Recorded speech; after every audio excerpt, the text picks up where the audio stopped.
The third party. Thank you, Honourable Speaker. Wow.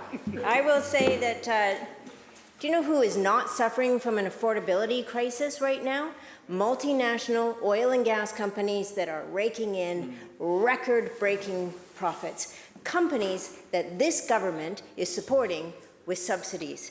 While British Columbians pay $65 a tonne for carbon tax, LNG Canada pays only $30 a tonne. This government is giving LNG Canada a sweetheart deal of subsidies to the tune of $62 million a year.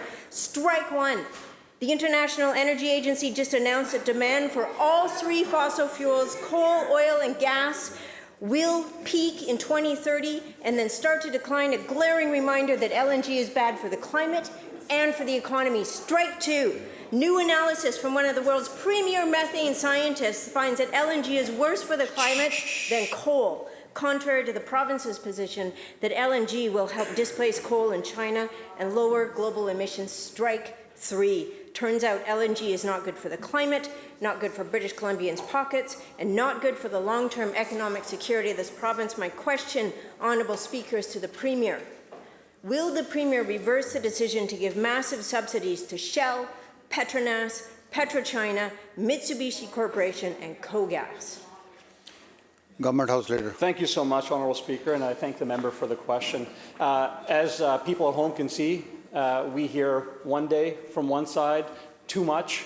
We hear from the other side, not enough. What we try to do as a government is to ensure that we balance the needs of British Columbians, make sure that we can continue to have investments flow to British Columbia, and at the same time be a leader in protecting our environment, Honourable Speaker. We are lauded as leaders in North America for the action we're taking on climate change. And I give credit to the member across the way for being part of the strategy that we brought in place to make sure that happens.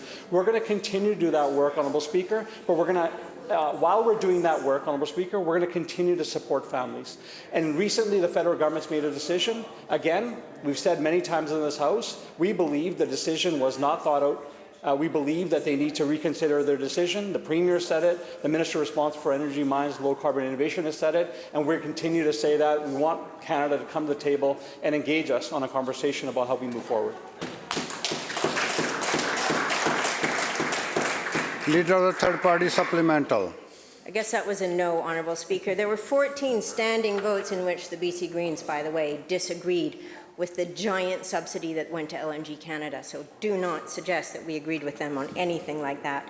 This government claims to care about climate and affordability, but they created this atrocious deal with the oil and gas industry. While British Columbians are struggling to pay their hydro bills, the LNG sector gets discounted rates on electricity to the tune of $90 to $106 million per year. While farmers on Vancouver Island are told not to water their crops due to drought, the fracking industry pays pennies, $2.25 per million litres of water, to contaminate millions of litres of precious fresh water in this province. My question, Honourable Speaker, is through you to the Premier.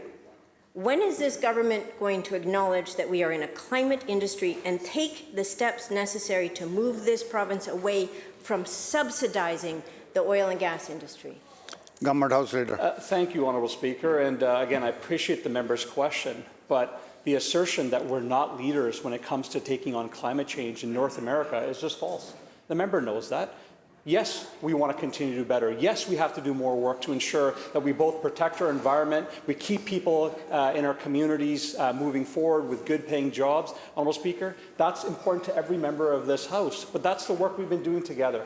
The strategy that we laid out is work that the Minister of Environment is leading, and all of the ministers in this government work every single day to advance, Honourable Speaker. So the assertion that the member makes that for some reason government doesn't take this seriously is just false.